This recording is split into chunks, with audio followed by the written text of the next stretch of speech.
السلام علیکم ویورز، کیسے ہیں آپ سب؟ امید کرتی ہوں سب خیریت سے ہوں گے۔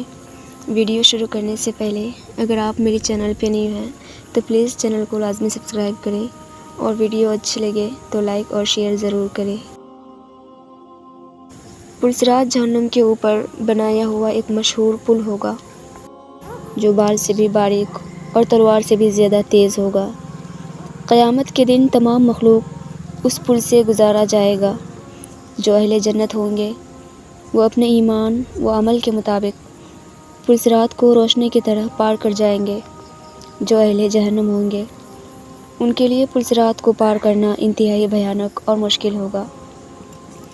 نبی کریم صلی اللہ علیہ وآلہ وسلم نے فرمایا، پلصراط جہنم کے بیچوں بیچ رکھا جائے گا اور میں اپنی امت کے ساتھ اس سے گزرنے والا سب سے پہلا رسول ہوں گا۔ اس روز سوا انبیاء کے اللہ تعالیٰ سے کوئی بات نہ کر سکے گا اور انبیاء بھی صرف یہی کہیں گے، اے اللہ مجھے محفوظ رکھ۔ اور جہنم میں سادان کے کانٹوں کی طرح آنگس ہوں گے، البتہ ان کے طول و عرض کو یعنی لمبائی اور چوڑائی کو اللہ تعالیٰ کے سوا کوئی نہیں جانتا۔ یہ آنگس لوگوں کو ان کے اعمال کے مطابق کھینچ لیں گے۔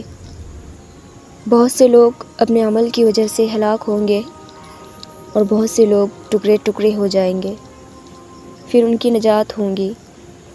جہنمیوں میں سے اللہ تعالیٰ جس پر رحم فرمانا چاہے گا تو ملائکہ کو حکم دے گا کہ جو اللہ تعالیٰ کے خالص اللہ تعالیٰ کی ہی عبادت کرتا تھا انہیں باہر نکالو، چنانچہ وہ ان کو باہر نکالیں گے۔ اے اللہ ہمیں پلصراط میں کامیابی عطا فرمانا، آمین۔ ویورز، اگر میری اس ویڈیو سے آپ کو کچھ بھی فائدہ ہوا تو پلیز مجھے کمنٹس میں ضرور بتائیے گا، اور ہماری حوصلہ افزائی کے لیے ویڈیو کو لائک کر کے چینل کو ضرور سبسکرائب کیجیے گا۔ جزاک اللہ خیرا کثیرا۔